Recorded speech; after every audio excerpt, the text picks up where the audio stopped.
And so basically, we, a few years ago, decided really to go back to our roots. I had been selling through Amazon. Amazon had called us. I worked for a guy that was running their grocery business that was launching, and he said to me, we want to put Hint into the grocery business on Amazon, and I said, great.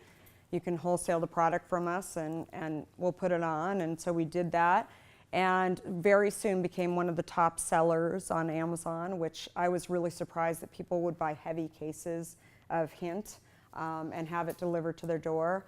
I should also mention something that we did that was really, really smart early on. We knew tech companies where, my husband and I had both grown up in these companies, and we went to Google, and Google was actually, their original office was over on University in Palo Alto, and we went to them and said, hey, I heard you guys are giving free food and drinks to your employees, and will you guys actually buy our product? And they said, sure, we'll give it a try. And today we're the #1 beverage inside tech firms throughout Silicon Valley. They've embraced us, we've really embraced them, and it's been part of our strategy to really grow with them. And P.S., we've learned from these companies that if you have healthy and better for you products like Hint or plain water, and not products like soda and stuff with lots of crap in it, that your healthcare costs go down because you don't have people that are, sick and lethargic and not really, like, the healthy food and healthy drinks thing really, really works. So we continue to grow, through sort of non-traditional channels, at least non-traditional in the beverage industry, and then a couple of years ago launched our own direct-to-consumer business, and basically have grown that to be, in combination with Amazon and Jet and a few others, almost 40% of our overall business, which is very, very unique for a beverage company. And 3 years ago, I had a scare with a pre-cancer cell on my nose, too much sun in Arizona, and went to my local dermatologist and decided, after having it removed, that I was going to wear sunscreen forever and never be outside without sunscreen on.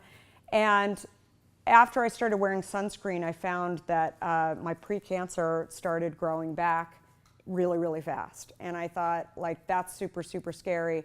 So I started to do some research on our sun care products that were out there in the market. And I'd heard a lot about parabens, but I had never really heard about some of the other ingredients in sunscreens. And I stumbled across this one ingredient called oxybenzone that was approved by the FDA in 1976.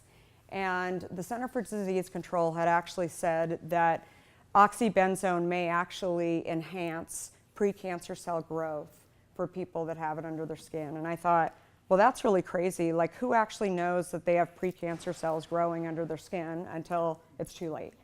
And so I searched for a product that didn't have oxybenzone in it. There were a lot of products with no parabens in it. And 98% of sunscreens have oxybenzone in them in places like that you buy them at CVS and Walgreens. And I thought, I've got to find a sunscreen that doesn't have it. And I ended up finding a sunscreen that didn't have oxybenzone in it from my dermatologist, but it was over $50 for a bottle of sunscreen. And I thought, that's so crazy. Like, for the average consumer that really wants to have healthy skin, like $50 is a lot of money, like, to be spending on that. So I thought, wow, I'm going to just go and do a sunscreen, and I'm also going to make it be a product that actually smells better.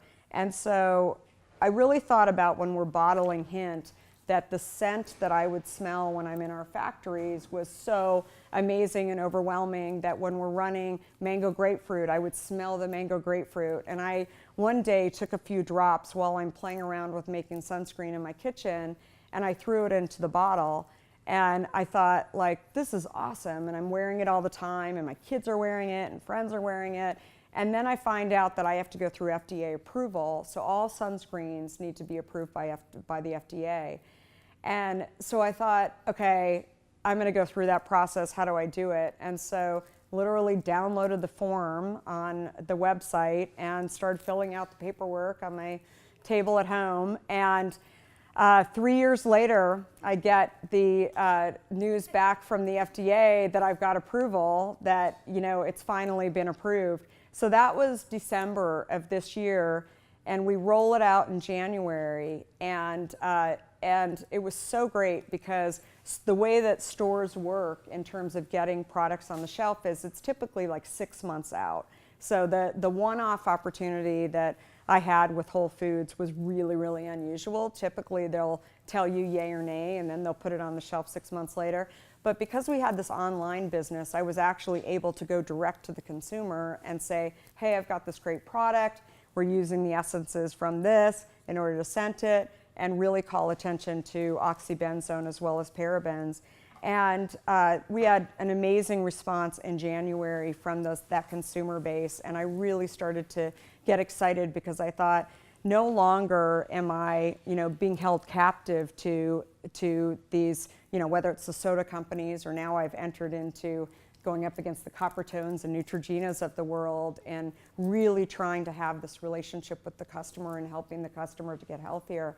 And it was really the first time, somebody asked me in a talk a couple of weeks ago, it was really the first time that I realized that, like, I had a brand and I had a purpose, and I could actually take these ideas to the consumer and help the consumer to truly get healthy. And so that's really what the Hint brand is. It's not, you know, it started out as a beverage company to solve a problem that was my problem first around diet sweeteners.